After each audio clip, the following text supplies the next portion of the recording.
कभी सोचा है कि हजारों किलोमीटर दूर कोई लड़ाई हो रही हो और उसका सीधा असर हमारी रसोई के गैस सिलेंडर पे कैसे पड़ सकता है? चलिए आज इसी तेल के खेल को थोड़ा आसान भाषा में समझने की कोशिश करते हैं।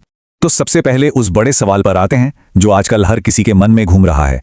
क्या ईरान इजराइल युद्ध की वजह से भारत में फिर से लॉकडाउन लगने वाला है? इसका सीधा सा जवाब है नहीं, लॉकडाउन नहीं लगेगा। लेकिन इस अफवाह के पीछे जो असली कहानी है ना, वो लॉकडाउन से कहीं ज्यादा उलझी हुई है और उसका सीधा ताल्लुक हमारी रोज की जिंदगी से है। आइए उसी को समझते हैं। तो ये सारी चिंता और ये अफवाहें आखिर आती कहां से हैं? देखिए, इसका सीधा कनेक्शन है युद्ध से, तेल से और इन दोनों से जुड़ी हमारी अर्थव्यवस्था की सच्चाई से। जब भी दुनिया के उस हिस्से में तनाव बढ़ता है जहां से तेल निकलता है, तो उसकी कीमत हम सबको चुकानी पड़ती है। देखिए, गणित बहुत सीधा है। ईरान दुनिया के बड़े तेल सप्लायर्स में से एक है। अब जब वहां युद्ध जैसे हालात बनते हैं तो तेल की सप्लाई गड़बड़ा जाती है और दुनिया भर के बाजार में दाम आसमान छूने लगते हैं। और इसका नतीजा हमारे यहाँ पेट्रोल, डीजल और हाँ, रसोई गैस का सिलेंडर, सब कुछ महंगा हो जाता है। लेकिन इस सीधी साधी आर्थिक बात पर लोगों का जो रिएक्शन है वो बड़ा दिलचस्प है। ऐसा लगता है कि समाज इस मुद्दे पर पूरी तरह से दो हिस्सों में बंट गया है। एक तरफ वो लोग हैं जो इजराइल का समर्थन कर रहे हैं, तो वहीं दूसरी तरफ वो लोग हैं जो पूरे जोश में कह रहे हैं, मार ईरान, खूब मार। मतलब दोनों खेमे अपनी अपनी इंटरनेशनल टीम को लेकर पूरे उत्साहित हैं। और यहीं पर एक बड़ी अजीब सी बात सामने आती है। महंगाई की मार तो दोनों ही खेमों पे पड़ रही है ना? सिलेंडर तो दोनों के लिए ही महंगा हुआ है। लेकिन ऐसा लगता है कि इस कॉमन दर्द से ज्यादा जरूरी अपनी अपनी पॉलिटिकल साइड को जिताना हो गया है। अच्छा, अब एक और जरूरी सवाल उठता है। मान लीजिए कुछ समय बाद युद्ध थम भी जाए, लेकिन जो कीमतें एक बार बढ़ जाती हैं वो वापस नीचे क्यों नहीं आती? इसके पीछे हमारे बाजार का एक अजीब सा चलन काम करता है। जैसा कि कहा गया है, बाजार का एक सीधा नियम बन गया है। अगर किसी भी वजह से कोई चीज महंगी हो गई ना, तो व्यापारी उसे महंगा ही छोड़ देते हैं। वो फिर उसे सस्ता करते ही नहीं, भले ही वो वजह खत्म क्यों ना हो गई हो। इसे एक बहुत ही मजेदार उदाहरण से समझाया गया है, पानीपुरी वाला उदाहरण। सोचिए, प्याज महंगा हो गया। अब पानीपुरी वाला क्या करेगा?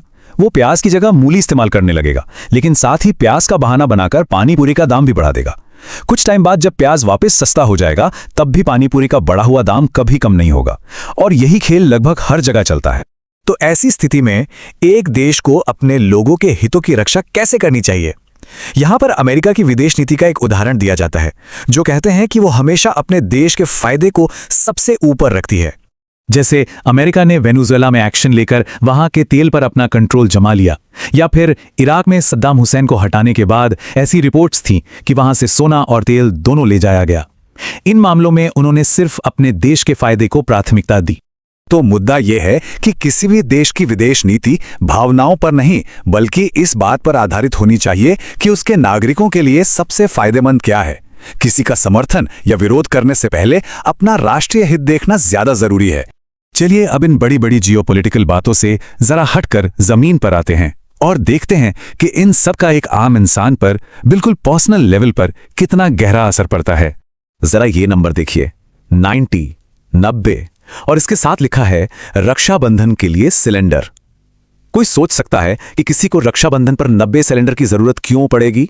तो कहानी यह है कि रक्षाबंधन के त्योहार पर जब 10-12 बहनें और उनके परिवार घर आते हैं, तो उनके लिए खाना बनवाना होता है और सबको ताज़ा और गर्मा गर्म खाना खिलाने के लिए एक साथ कई चूल्हे जलते हैं, जिसके लिए लगभग 90 सिलेंडरों की जरूरत पड़ जाती है। लेकिन असली चिंता कीमत की भी नहीं है। असली बात यह है कि दिक्कत महंगा या सस्ता होने की नहीं है, दिक्कत यह है कि सिलेंडर मिल ही नहीं रहा है। तो सवाल ये उठता है कि जब दुनिया की राजनीति हमारी रसोई तक पहुंच जाती है, तो हमारी प्राथमिकता क्या होनी चाहिए? अंतर्राष्ट्रीय बहस में हिस्सा लेना या ये सुनिश्चित करना कि हमारे अपने घर का चूल्हा जलता रहे?